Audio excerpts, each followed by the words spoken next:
ഒരാൾ തൻ്റെ യാത്രയിലെ ആദ്യ 3 മണിക്കൂർ സമയം 40 km/h വേഗതയിലും ശേഷിക്കുന്ന 5 മണിക്കൂർ സമയം 48 km/h വേഗതയിലും സഞ്ചരിച്ചാൽ കാറിൻ്റെ ശരാശരി വേഗത എത്ര? ഇവിടെ നമുക്കിവിടെ കണ്ടുപിടിക്കേണ്ട എന്താ? വേഗത അഥവാ സ്പീഡ്. ഇവിടെ സ്പീഡ് കണ്ടുപിടിക്കേണ്ട ഫോർമുല നമുക്കറിയാം. എന്താണ്? ദൂരം ഡിവൈഡഡ് ബൈ സമയം, d/t. പക്ഷേ നമുക്കിവിടെ നോക്കിയ ചോദ്യത്തിൽ ദൂരം തന്നിട്ടുണ്ടോ? തന്നിട്ടില്ല. പക്ഷേ നമുക്ക് സമയവും തന്നിട്ടുണ്ട്, വേഗതയും തന്നിട്ടുണ്ട്. എങ്കിൽ നമുക്ക് ദൂരം കണ്ടുപിടിച്ചൂടെ? അങ്ങനെയാണെങ്കിൽ ഡിസ്റ്റൻസ് ഈസ് ഈക്വൽ ടു എന്തായിരിക്കും ഇക്വേഷൻ? സ്പീഡ് ഇൻറ്റു ടൈം, അതായത് വേഗത ഗുണം സമയം. ഇവിടെ നോക്കിയേ, ഒരാൾ തൻ്റെ യാത്രയിലെ ആദ്യ 3 മണിക്കൂർ സമയം 40 km/h വേഗതയിൽ, അങ്ങനെയാണെങ്കിൽ ആ 3 മണിക്കൂർ അയാൾ 40 km/h വേഗതയിൽ സഞ്ചരിച്ച ദൂരം നമുക്ക് കണ്ടുപിടിച്ചൂടെ? എന്ത് ചെയ്താൽ മതി?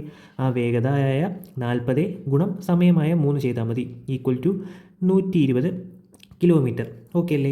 അതുപോലെ തന്നെ നോക്കിയേ, ശേഷിക്കുന്ന 5 മണിക്കൂർ സമയം 48 km/h വേഗതയിൽ സഞ്ചരിച്ചു എന്ന് പറയുന്നുണ്ട്.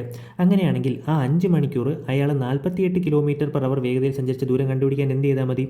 48 ഗുണം 5 ചെയ്താൽ പോരെ, ഈക്വൽ ടു 50 ഗുണം 5 എത്രയാണ്?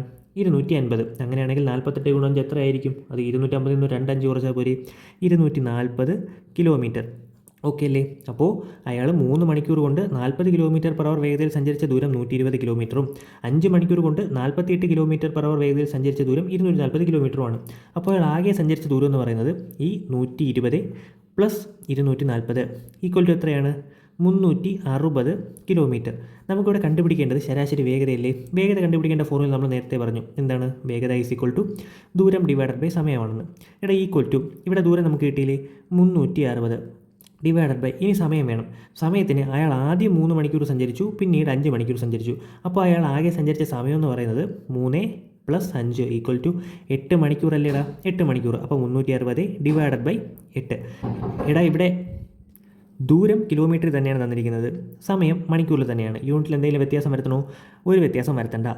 അപ്പോൾ നമുക്ക് ഉത്തരം ചെയ്യാമല്ലോ. Equal to 8×36. എടാ, 36 എത്ര 8 ഉണ്ട്? 4 8 32. ശിഷ്ടം 4. 40 എത്ര 8 ഉണ്ടാ? 5 8 40. ഓക്കെ അല്ലേ? അപ്പോൾ 45 km/h ആണ് നമ്മുടെ ഉത്തരം. Option A.